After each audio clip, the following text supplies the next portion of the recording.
Hello to my friends and my neighbors, and welcome to Ideas Having Sex with Chris Kaufman.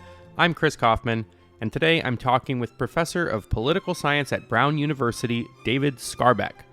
David's research focuses on the structure and evolution of extra-legal governance institutions. He's the author of The Social Order of the Underworld, How Prison Gangs Govern the American Penal System, as well as his newer book, The Puzzle of Prison Order, Why Life Behind Bars Varies Around the World. David and I talk about what life looks like and how order is kept, or if it is kept at all, in California prisons, in Latin American prisons, women's prisons, Nordic prisons, and even a Civil War POW camp. This is my conversation with David Skarbek.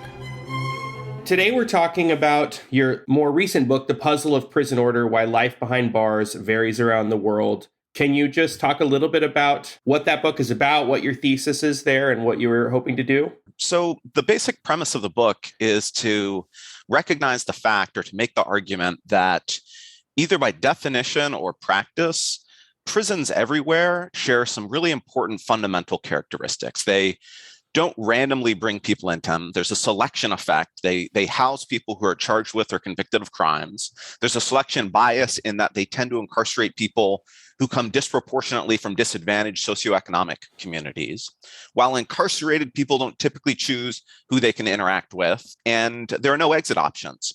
And those basic characteristics, which are crucial to the day-to-day life of prisons, is the same wherever we look at places of incarceration. Nevertheless, there's a substantial variation in the informal life of prisons. In some places, prisoners work collectively with great effect to exert influence on the everyday life of prisons.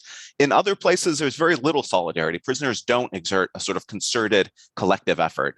Likewise, in some places, prisoners rely on very simple, decentralized ways of enforcing social order. They use norms, gossip, ostracism. In other places, they invest in centralized groups like racially segregated prison gangs. And so the puzzle that I'm trying to explain in the book is if prisons do share such fundamental, important characteristics like I mentioned, then why is the informal life in prison so different? So that's sort of the goal of the book, is to describe and try to explain some of the vast variation that we see in prisons when we look around the world and through time. And just right off the bat, something that must be striking to people is even just talking about, differences in prison order probably strikes people who haven't looked into this as odd. Like, the guards provide the prison order. Probably most people are picturing, the last movie they saw about like an American prison or something. And there really is like a shocking amount of diversity in the prisons you survey in the book. So can you just say a little bit about, like, in what sense do gangs provide order? That also probably seems really counterintuitive to people. Gangs are violent. They make things worse. And a mutual friend of ours described your last book as being about prison gangs, and David's in favor of them, but he doesn't say it outright. So there is a vast amount of informal order that exists in prison. So in the Western world, in the United States, we typically, see and think of prisons as very controlled places. But even in places in the United States, prisoners have far more autonomy than we typically imagine. And when you step away from the sort of Western North American context, it turns out that in many places, such as in Latin America, across Latin America, in fact, prisoners have a tremendous amount of autonomy and control in their daily lives. When there are prison staff in prisons, they're often overwhelmed or outnumbered by prisoners more than 100 to 1. They don't exert very much control in the operation of life inside a prison housing area. In some places, there are no guards within the prisons at all in Latin America. So that's not the case of all prisons, but in a large region in Latin America, that's not untypical. That's not unusual to see. On the question of gangs, in California, my first book, The Social Order of the Underworld, I try to understand why gangs are so important, even dominant in California prisons today, but didn't exist for more than 100 years in that same prison system. And so my argument, essentially is that in large prison populations that are very diverse, where the quality of governance provided by officials is far less than what they want, prisoners often turn to gangs to enforce some stability, to enforce some order. They're not forces for good in general, but they have incentives and they have the tools and the organizational capacity to try to reduce conflict. They do that by creating rules that they require other prisoners to read and to follow. They do that with the threats and the use of violence to punish people who violate rules. And they do that through sort of collective mechanisms of responsibility, what in the book I call a mutual responsibility system, which is that within different groups, which are overwhelmingly based on race and ethnic lines, all members within a group are responsible for any particular group member's actions and obligations. So if one member of a group incurs a drug debt to a different group or a different gang, everyone in that gang is responsible for its repayment. And in that way, by organizing the community and the society along these groups, it produces a tremendous amount of in-group pressure to regulate group member behaviors, to ease or facilitate interactions with other groups or across groups. So in some of those ways, gangs attempt to reduce the volatility and the uncertainty that exists in many prison systems. So if I go to prison and I'm white, presumably I'm just obligated to join a white racially segregated prison gang, and I screw up, it falls on them. So they have an incentive to knock me around and keep me in line to keep things smooth and not attract undue attention from guards. Like, you talk about rules about approved fights, like we have this image from movies maybe that there's just brawls breaking out all the time. And I don't know, just because the rules are written down doesn't mean they're not being violated. That's probably part of the reason they're being written down, is because they are being violated. But the gang leadership does not want unapproved fights going on. They set up like duels or boxing matches or something like that. Yeah, that's right. I mean, at least speaking to the case of California, is the gangs do a lot to regulate and control when violence is used. And one of the main, there's sort of two main reasons for that are tightly interrelated. The first is that, sort of spontaneous acts of violence, especially across racial or ethnic lines, in California is very often instantly going to lead to a large-scale riot across those different racial and ethnic groups. That's a serious bad outcome that gangs wish to avoid if possible. Related to that, though, is that often after large-scale disruptions, prison officials implement a lockdown and limit movement around prisons, eliminate yard time. And as a result of that, the illicit economy is greatly suppressed.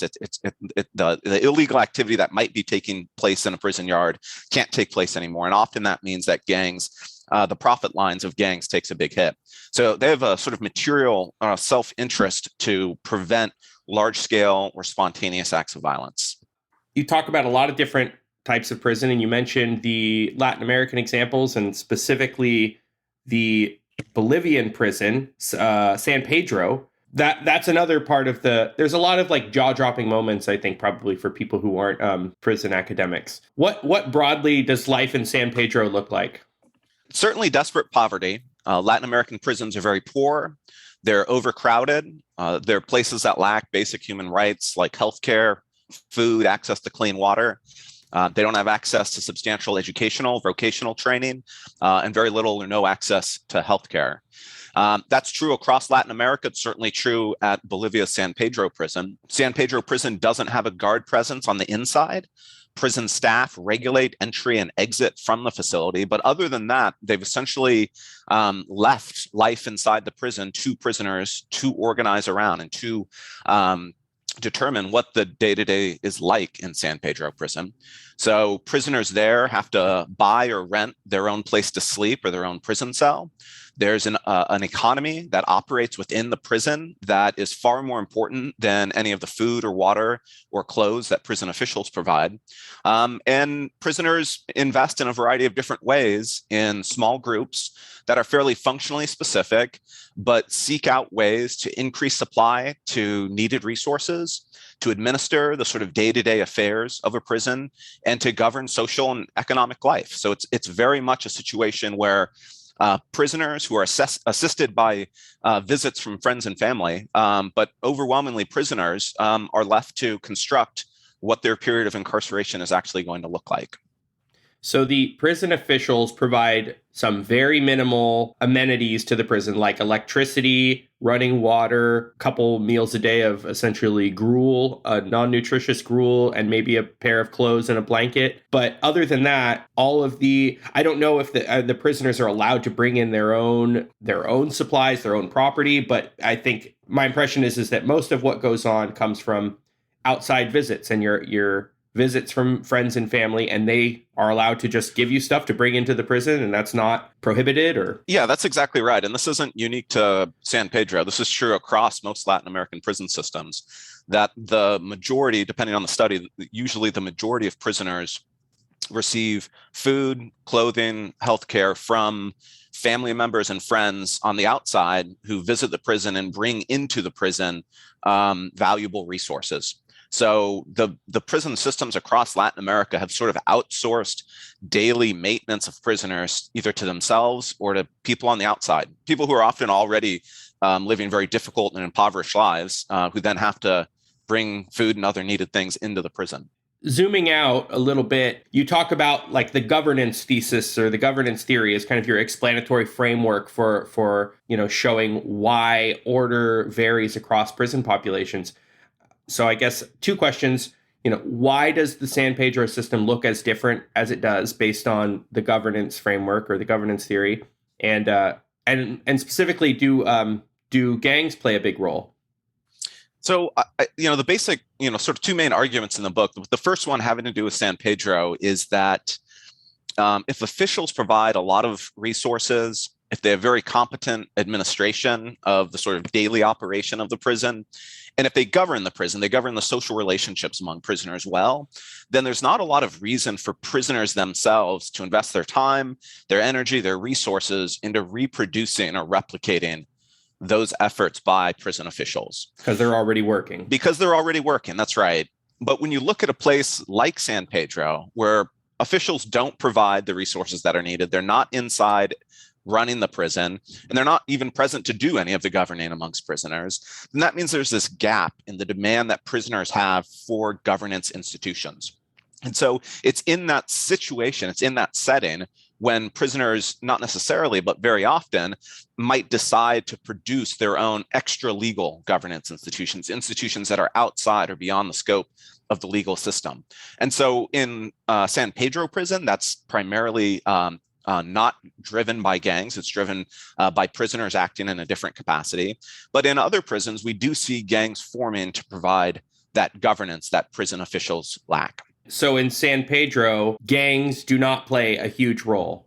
Yeah, gangs are not necessarily the dominant source of governance or control or domination within the prison system. You mentioned more like functionally specific organizations. Yeah, I mean, so there are housing committees in San Pedro. There's sort of 7 or 8 distinct housing units, and there's a committee. It's filled by people who live in the housing of the prison, and they're elected by other residents, and they're there to make sure that housing section is run in a way that's pretty desirable. So it means that they're repairing the facility, they're organizing sports events, they're keeping a record of who owns which cells, for example. That's one example of a functionally specific organization within the prison. Yeah, you talk about property titles and require. They have contracts and require witnesses to sell property within the prison. Yeah, and this is all pretty basic, straightforward stuff. We just don't typically expect the prisoners themselves to be doing it. Another example of a functionally specific service that prisoners provide is that there's a San Pedro Parents Association. As in many places in Latin America, in Bolivia, children under the age of 8 are legally allowed to live with an incarcerated family member. In practice, children over the age of 8 are typically allowed to still reside within prisons with a parent. But spouses as well? Spouses as well. So depending on the estimates and the time of year, anywhere from 200 to 400 children live inside San Pedro prison. And in order to care for this especially vulnerable population, they've created a sort of parents association. It organizes educational activities, recreational activities, and they have rules that they require other prisoners to follow as well with respect to the children. For example, one rule they have is that you're not allowed to fight in the presence of children. And so former prisoners who I've spoken to have said that in practice, this is actually a rule that's followed. And he recounted a story about two people who were fighting, and some kids came into the area and they stopped, and then the kid left and they returned to fighting. So this is a very functionally specific form of governance. It's driven by people who have the most incentive and maybe the best information available to care for the kids. And that's just one of many different types, a very diverse set of ways in which they sort of respond in this very difficult situation to improve life on the margin. The presence of kids and spouses and families in the prison struck me as you talk a lot about women's prisons, and I was just curious, what the role of are pretty much all prisons sexually segregated. Are there any counterexamples to that? And this struck me as at least a minor counterexample. What's it? Are there similar norms in place for the protection of spouses in a situation like this? It seems like not just the children, but the wives, presumably wives of the prisoners in there, would be super vulnerable. Yeah, I don't know specifically very much about that, but yeah, I mean, I would suspect that there is keen attention to how women are treated, especially spouses, while incarcerated there. Going over maybe to women's prisons, unlike men's prisons, have apparently not changed in their governance structure over the last 50 or so years in the way that men's prisons have. Why is that? Yeah, it's striking. So if you look at studies of women's prisons in California going back to the 1960s, the way that they describe the social structure of women's prisons is remarkably stable. Reading accounts from the 60s and 70s sounds a lot like an account that you might read within the last 5 or 10 years. And I think that's the case because the quality of governance that prison officials provided, it hasn't changed very much over that time period. It's remained fairly constant. In addition, the size of the women's prison population, it's gone up, but it's always remained pretty low. It's a pretty small prison population. Even at its peak, there was only a few thousand women incarcerated in California prisons. That number's fallen dramatically now. And so the basic argument of the book is that when prison populations are small, norms work really well. People know others' reputations. People care about their social status and their standing in the community. So they conform more easily and more quickly to what the accepted norms of behavior are. Another advantage in small communities of relying on norms is that, one, they don't require a lot of resources, a lot of physical resources to enforce. And second, they don't require a lot of collective action to enforce norms. Individuals can either choose to follow what's considered acceptable behavior or not, and people can either choose to punish deviations from norms or not. Finally, the punishment under these reputation-based mechanisms are all, in a material sense, fairly cheap. Gossiping about someone is very cheap. And in fact, in a small, closed environment like a prison, gossip and words can be extremely hurtful. And the women that I quote in my book, they basically describe the fact that when you're already isolated from society through incarceration, to be isolated through gossip and ostracism within the prison is doubly painful, even more painful. And so as a result, norms can sort of exert a substantial influence on people's behaviors. It's very cheap to enforce norms, so they work well. And so my argument is that women's social structures in prison hasn't changed dramatically over the last 50 or 60 years because they've always been able to rely at pretty low cost and in a pretty effective way on these norm-based, reputation-based governance mechanisms. Would your theory predict that if, for some reason, women's prisons were to balloon in size to population levels similar to men's prisons, that would start to change? Yeah, I think that's exactly right, Chris. I think that's exactly the prediction, which is that if they experience the substantial increase in the size of the prison population, and there is no counteracting change in the quality of governance that officials provide, then those norms are going to become less effective.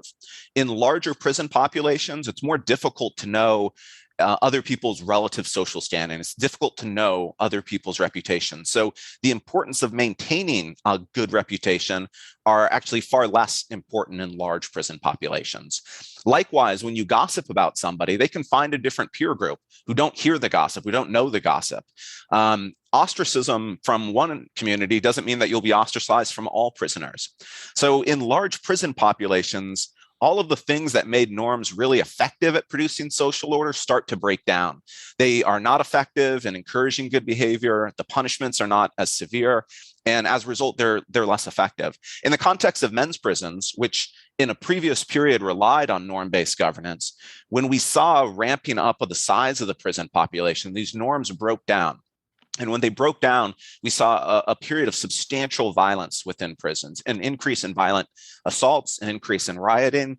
And it was that violence was an indication. It was a reflection of the fact that the norms were failing to govern like they had previously. And in the face of that violence and instability, prisoners then turned from decentralized to more centralized institutions. And in this particular case, created some of the very first prison gangs in existence in the United States. And this is essentially on the heels of more mass incarceration following the war on drugs? This was in a way before mass incarceration. We're talking in the late 50s, the 1960s. The prison population was growing in California then for a variety of different reasons, in part simply because the size of the population in California was growing.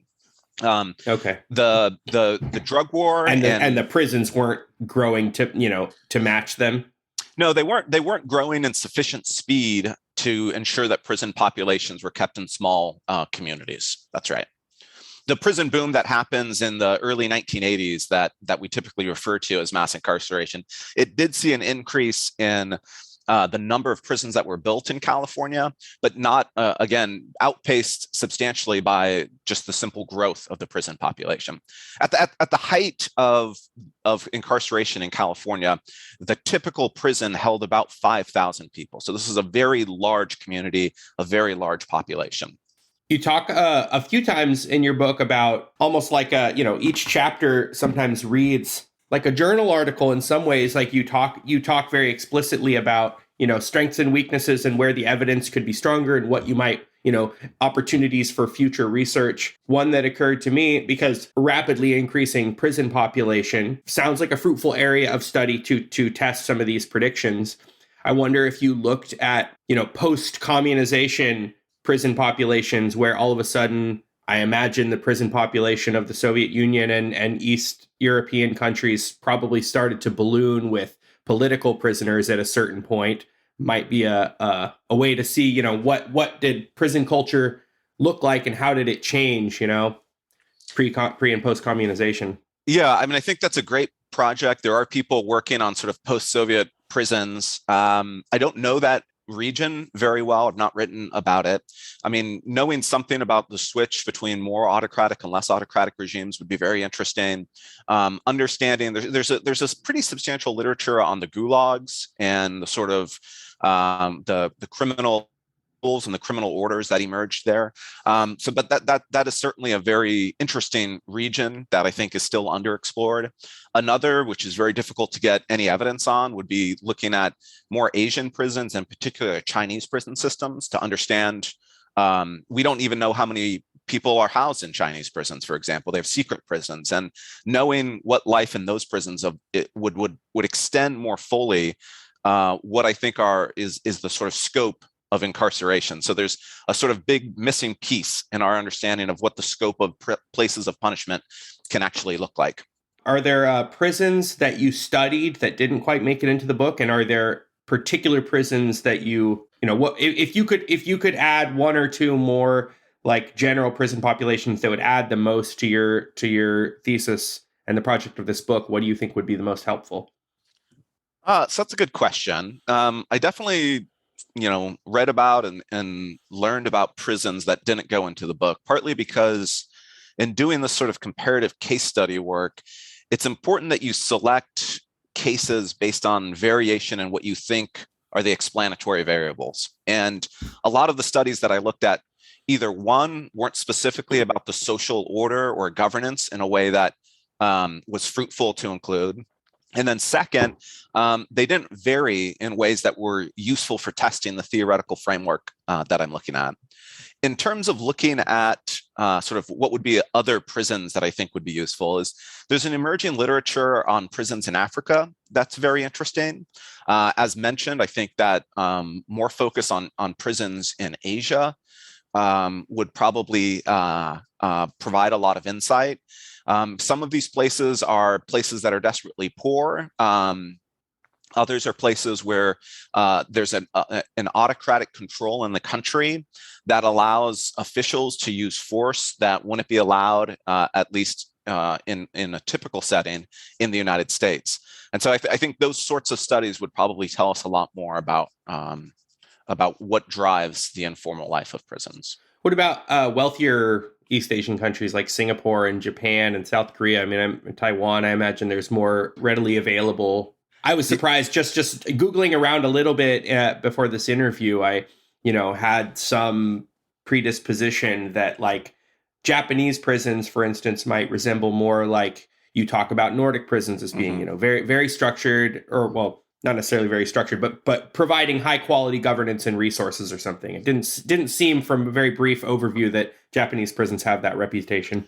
Yeah, no, I mean, so it took me more than 5 years to do the book, and I think at some point there was a period of exhaustion where I just said, well, look, if I'm ever going to finish this, we need to just like stop at some point.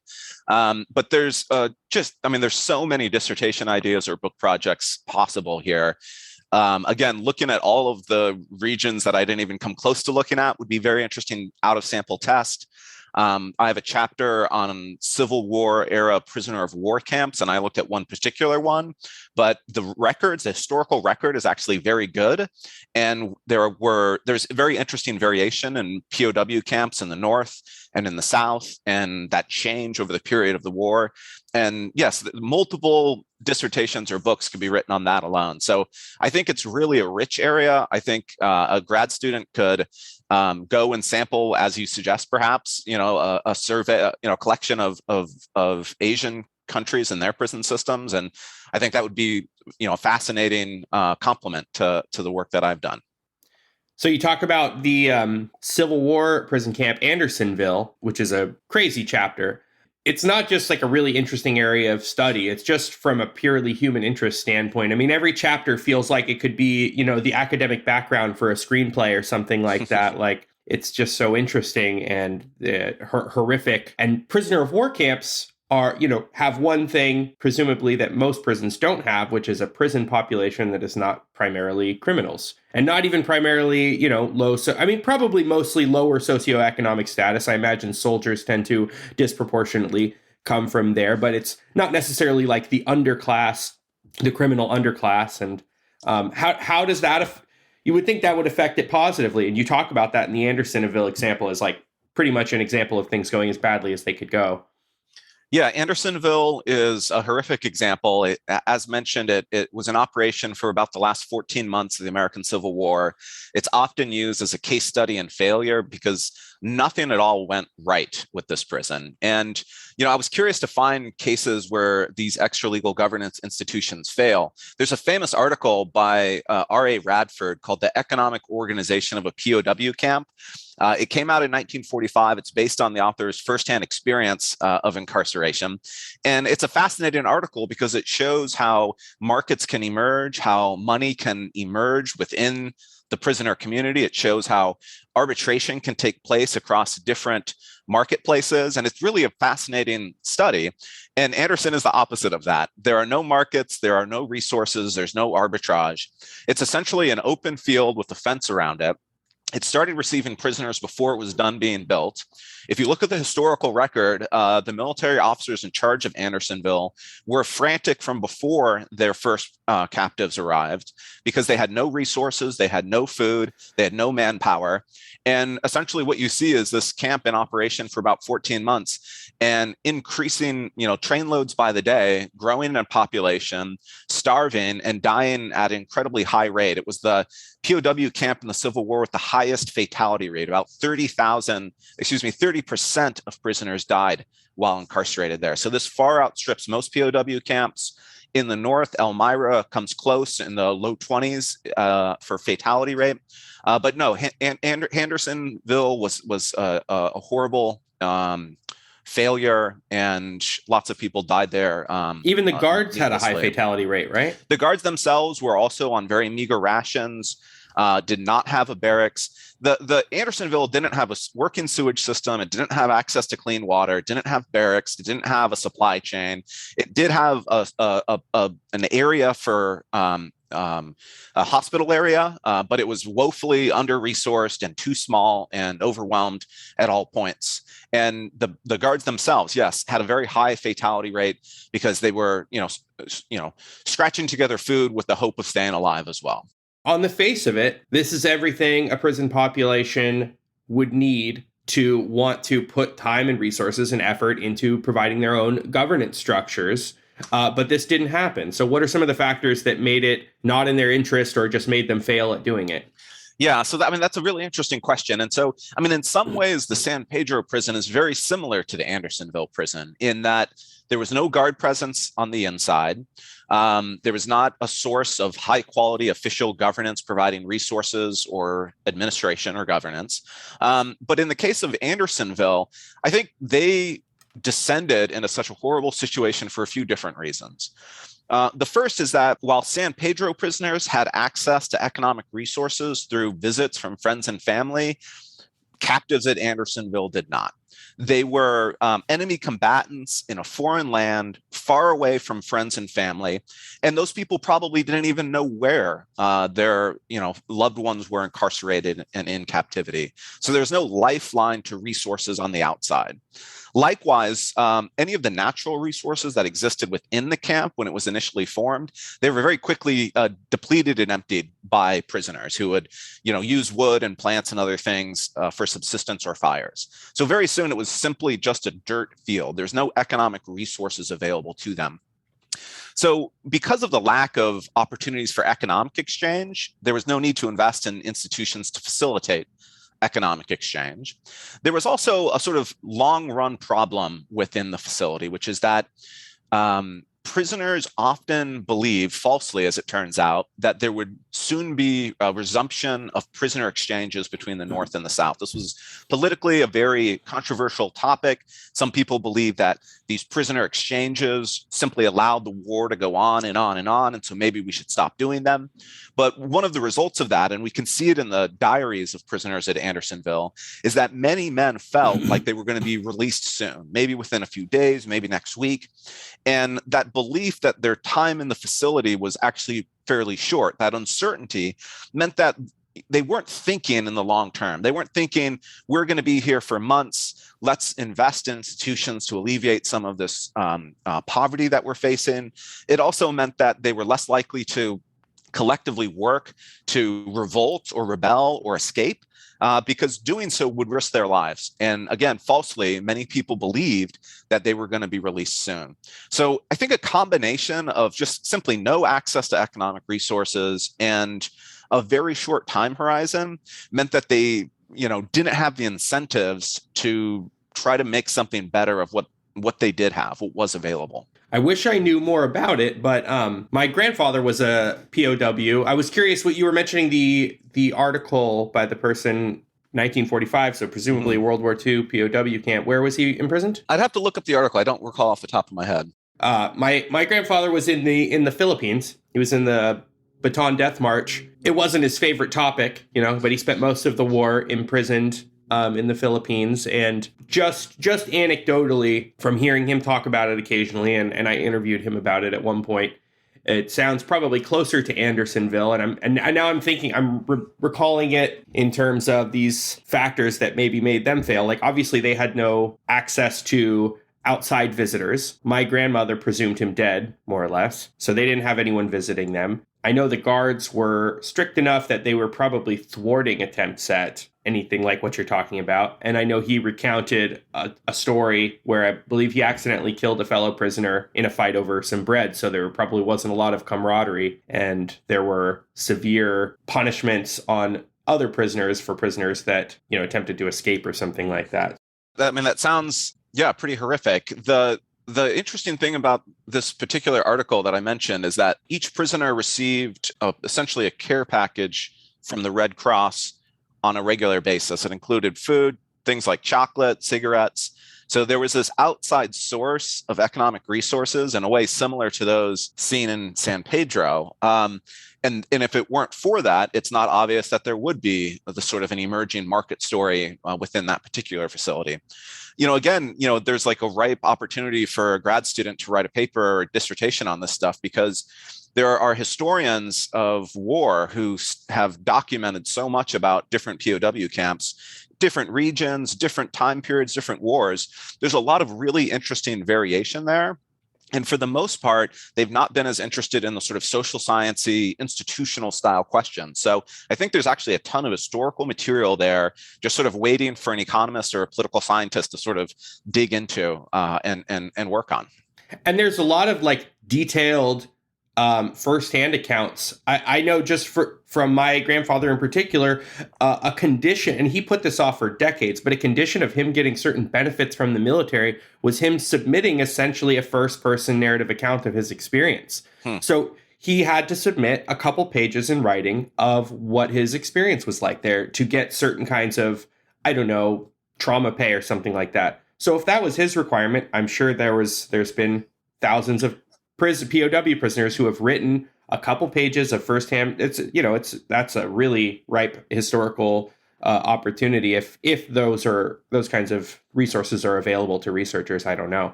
Yeah, but that would be invaluable. And I'm looking at my bookshelf. I've got maybe 24 prisoner of war books that have been published. There's a substantial existing literature right there. So yeah, I think it's really a sort of ripe area for some enterprising student or faculty member to jump onto.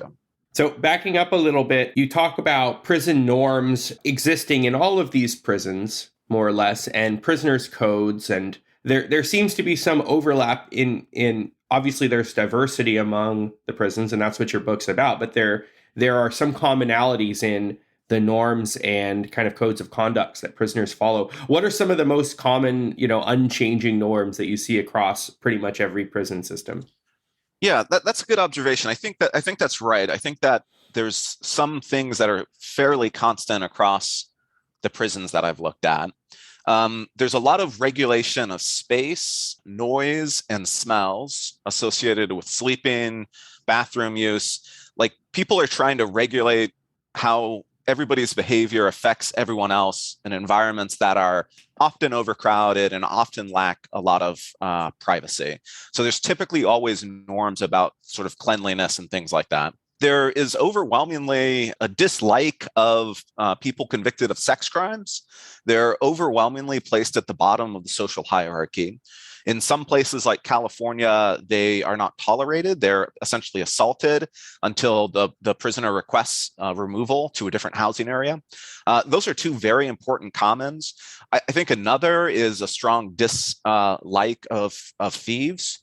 People who violate someone's property rights, steal from different people. Again, most prisons are places... People who are stealing... Sorry, you mean people who are stealing amongst other prisoners, not people who are convicted of theft. Yeah, no, that's right. I think stealing from people in prison is overwhelmingly seen as very bad behavior. So I think sort of what people who are incarcerated want doesn't change so much as the way that they bring about enforcement of those things. So the way that people organize in California prisons today is very different from the past, but the goals of the organization, the goals of enforcement, are in some ways, very similar to what they looked like in the 1940s or 1950s. Is another one seems to be snitches or informants on other prisoners, or maybe it's just a general prohibition on kind of underhanded violations of like in-group prisoner solidarity. Yeah, so there's a sort of, strong no snitching code that is almost always voiced and supported across prisons. There's often lots of snitching that happens across these same prisons. So there's some debate about whether people really think you shouldn't snitch or under which situations is acceptable to inform officials. So I've heard prisoners talk about it being acceptable if somebody's going to be subject to serious violence, or somebody who doesn't deserve, and for whatever reason, serious violence is going to be harmed, that then informing officials in that case is fine. But there's certainly norms against informing. People are punished or shamed for informing, and people who inform actively seek to prevent others from knowing that they've been informed. And that seems true across a wide range of different facilities. It makes sense to me that it would be simultaneously a norm that people don't want broken, but also a behavior that is constantly engaged in. One reason for having, an official norm is that there is some tendency to break. If there was no temptation to violate the norm, we probably wouldn't hear about it. I mean, which makes it seem like most of the norms you just mentioned have to do with some prisoners, how their behavior affects other prisoners. The one that didn't really have that, or maybe it does in a way I'm not seeing, is this strong distaste for sex offenders. That is that one more just a kind of a deep-seated moralistic norm? Because I imagine that the prisoners go in there and it's not like, unless there's a concern that from the other prisoners that they're going to be sexually victimized or something. Yeah, no, I think that's a good observation, which is that is one that's not obviously directly harming other incarcerated people. It does seem to come in part from a sort of disgust of the act. Yeah, that seems to be simply a sort of preference or belief or value-based motivation. Even the prison populations where they don't, they're not as violent towards sex offenders we haven't talked about the Nordic prisons, which are relatively nice, but they ostracize them. Actually, the only place this didn't come up, tell me if I'm wrong. I'm sure it doesn't come up in the POW camp because they're not essentially criminals, but in the women's prisons, there was even a taboo against asking people what they're in for or finding out those things. And there wasn't so much ostracism against sex offenders. Yeah, that's right. I think that in the women's prisons in California, there's never been a sort of systematic attempt or desire to learn why people were incarcerated, what their past history is, and then to sort of place them in the social community as a result of that. The only possible exception is women who killed their child are sometimes especially seen as, people to not affiliate with. But no, it's far less important in women's prisons. Is that, again, because they're small enough that they can rely on the direct day-to-day behavior of the prisoners rather than needing to dig into their past like the prison gangs have to?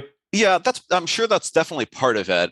In the men's prisons, because each member of the group is responsible for any particular member, then incorporating people who have low social standing or a bad reputation, the group as a whole takes a hit from that. In women's prisons, where it's more based on an individual's reputation and behavior, that sort of contamination or to use a phrase, would not be as important, would not be present in women's prisons. And the women's prisons rely on, you call fictive kinship groups, or essentially pretend family structures within prison. That also almost seems like it related there. Families are pretty forgiving of sins of their children. Yeah. So women they participate in play families, or what I call fictive kinships. But there's huge variation. Some women are never part of a family. Some are members of families their entire period of incarceration. Some move into and out of families. So it's not a sort of constant in the way that, say, gangs are in California today. But they are sort of built around the sort of nuclear family, and women take on the role of the dad or the mom. They adopt kids. They have brothers and sisters.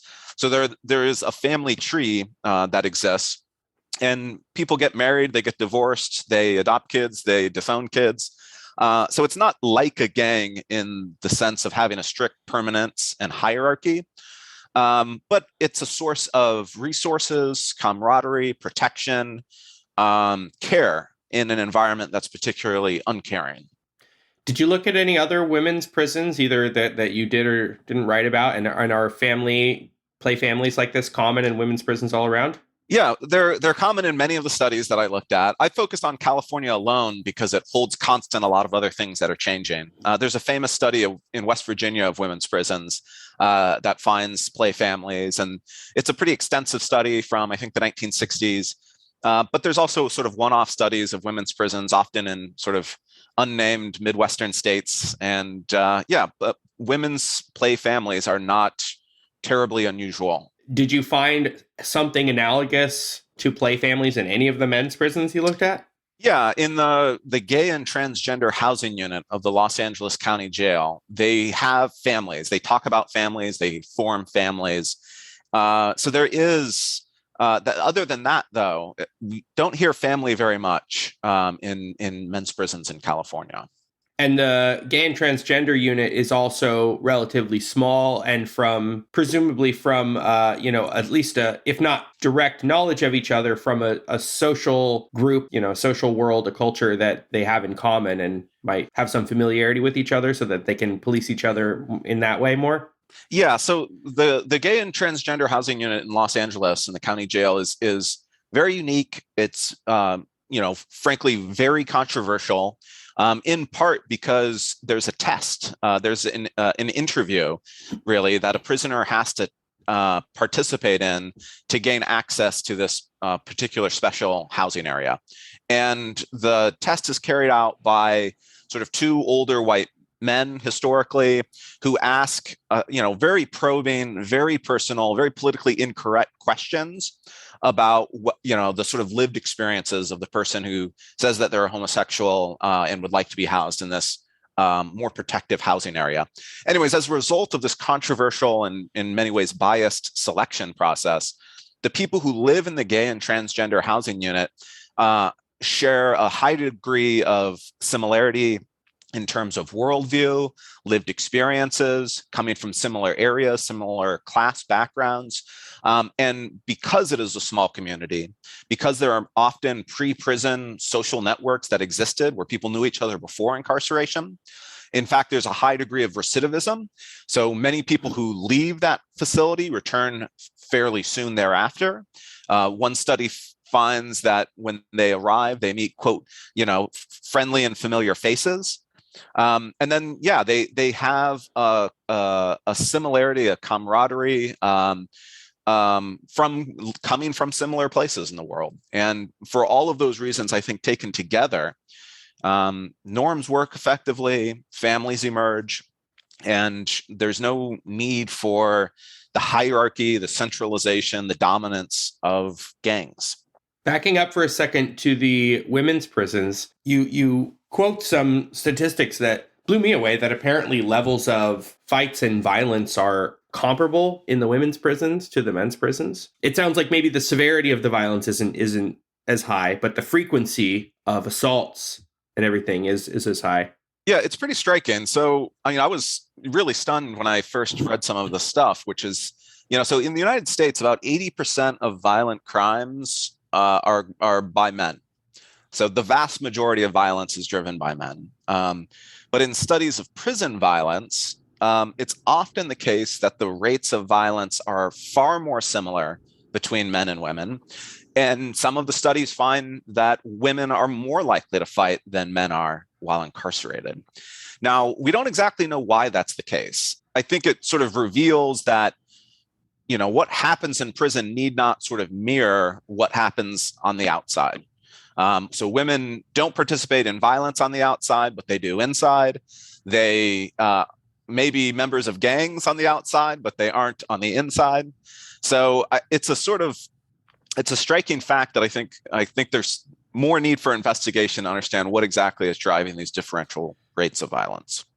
Yeah, I mean, some of it maybe makes sense when you just think about large numbers, and that, even if 1 in 1,000 men are pretty violent and only 1 in 1,000,000 women are very violent, you're still talking about the, a small population of the 1 in 1,000,000 most aggressive women in this prison. So maybe the comparisons are just taking this small sample.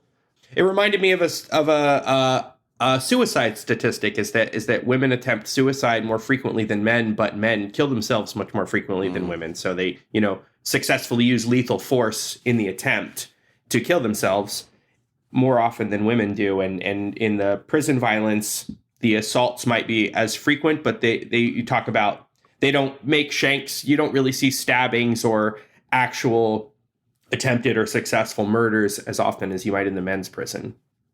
Yeah, I think that's a good point about the selection effect. The source that I first learned about this was a sociologist named Diego Gambetta. And his argument was something along the lines of the following, which is that people fight to establish relative dominance and relative status. And if it's clear that you can beat up somebody else, then you don't need to fight because the other person will concede to your greater strength, greater dangerousness. And he argues that men have more experience with violence before incarceration, and they have more prominent signs of their ability to use violence. They may have big muscles, they may have scars exhibiting the willingness to fight in earlier situations. There may be tattoos reflecting acts of violence that have been done. And so he says it's easier for men to know on sight who's more or less likely to win in a fight. And he says that women, by contrast, know less about their own ability to use violence because they're not engaged in violence as often. They don't necessarily have big bulking muscles or scars demonstrating past conflict. And so when there's a conflict, it's not clear who's going to win. And the only way to reveal relative standing, relative ability to fight is through actually fighting and revealing that information. Now, again, I think that's an incredibly interesting hypothesis. It's potentially quite plausible, but that's not the explanation necessarily. That's just a hypothesis. He doesn't go through like lots of evidence to test it. Well, he has a whole book on signaling unobservable characteristics, and this looks like a really interesting potential example of that. My impression is that that's pretty common throughout the animal kingdom. Same species fights don't usually end in death. You have a lot of displays, and as soon as it's clear who the winner is going to be, they back off, and they're pretty ritualized. So if you have a species that does this a lot for a living, or a sex that does this a lot day to day, then they're going to understand how to buck up and then back down as quickly as they can without having to actually risk injury. Yeah, that's a really interesting hypothesis. So there's not, and maybe it's not relevant to your thesis, there's not a ton of discussion of prison rape. And I was wondering if that is that a phenomenon that you found that's exaggerated in the popular imagination? Does it play a role in informal, whether it's a violation of norms, or does it play any role in internal prisoner governance? So I'm not an expert on sort of prison sexual violence. My understanding is that the best estimates are that its frequency is something like 3% over the past year or past 3 years, something like that. So I'm not sure if that's exaggerated relative to the public perception. That's certainly a lot of victimization. There are norms in prison about rape, and they have a very different view of what consent and rape means in prison relative to most of us. It's a very victim-blaming view about sexual victimization, where claims are made about they shouldn't have been in that situation in the first place, and in some ways deserve it. There's also stories that prisoners tell each other that are actually found throughout many prisons across the United States that are remarkably similar stories. And, one set of authors in a book called The Myth of Prison Rape argue that these are fables that prisoners tell each other about rape in order to teach lessons about how to avoid being put into situations in which victimization might happen. Other than that, that doesn't play a very crucial role in the sort of studies that I'm engaging with extensively, although it's obviously a very important issue in the broad range of problems with the American criminal legal system. Something I was curious about with prison gangs is people have this impression of these racially segregated prison gangs as being, fundamentally or ideologically racist in a way that's like very, very clear and ideological. You kind of paint a picture that a lot of it's just out of convenience, that you need to be able to identify people on site as belonging to pretty much a separate tribe. And so who is protecting them, who is accountable for them, and that tribe leadership, the gang leadership, knows I'm responsible for this person. How does that work with people who don't fit neatly into racial categories? Like if a white Jewish person comes into prison, do they end up in a white neo-Nazi gang? How does something like that work? Yeah, well, and maybe right before answering that, I mean, one of the things here is that a lot of people in California, when they go to prison, they don't actually join a gang. They affiliate with the racial group that is controlled by a gang. So if you were to be incarcerated for a few years in California, you might, hang with your racial or ethnic group. And when you leave, that's the end of it. And if you come back, you'll affiliate with them again. But you're not a sort of full, made member of a prison gang. There's negotiations in, unique or special or borderline cases about, who's someone going to hang with and who's going to be responsible for a particular person. And yeah, I've heard anecdotes and stories from people saying that they grew up with one group, but they're from a different group. And when they're incarcerated, there's like a question about who they're going to run with, who they're going to hang with. So in special cases like that, I think it's a matter of communication and the sort of prison politics of deciding, for the purposes of prisoners, who, quote, officially is he going to be with? And because the prison gangs play a role as a governance structure in a situation like that, is this like a debate, a negotiation that's had between like different leadership members of the prison gang? Like this guy's coming in and he, they're resolving a dispute about who he's going to go with. It's probably a less formal or official than that. But I think some conversation amongst the sort of informal leaders or shot callers, that wouldn't strike me as a very surprising situation to happen. What's something I should ask you that I haven't asked you? Well, that's a good question. It's been pretty wide ranging. Nothing really jumps to mind. I think we've covered pretty well the basic argument. Well, it's a super interesting book. I really enjoyed it, not just informative. Even if you're not interested in like the academics of it, just from a human interest perspective, it was really, really fun to read. So thank you so much for writing this book. Are you working on anything new right now? I'm doing some academic work on extrajudicial violence in Latin America. So I'm interested in vigilantism, citizen use of severe violence against suspected perpetrators of crime.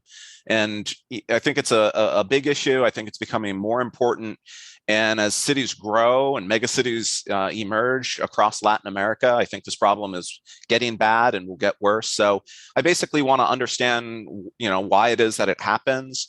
We've been doing surveys, and it seems that there are honor culture norms actually that look much like the norms in prison, where people view it as their right to punish people who have offended them, who have made offenses against them. And it's not the state's right. And so trying to understand the relationship between crime, individual perceptions of harm, and the role of states and state legitimacy and capacity to balance or negotiate these phenomenon. And are you working on a journal article, or is this just a broad project right now, or a book? We've got a couple papers that are, in progress, and it would be first a couple of journal articles, we hope. And yeah, there might be a bigger book project there. It depends sort of what we learn in the process of the research, whether, the ideas and the evidence are sufficient to fill a book volume, or if they're maybe more properly presented in a relatively concise journal article. And where can people find you if they want to stay up to date with what you're up to? I've got a website, davidskarbek.com, and I'm on Twitter at davidskarbek. Awesome. David, thank you so much for talking to me today. Really nice chatting with you. Thank you.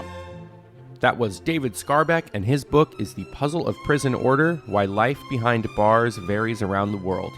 Every chapter in that book is informative and thoroughly entertaining. You can find links to it, as well as other topics discussed in today's episode, on the show notes.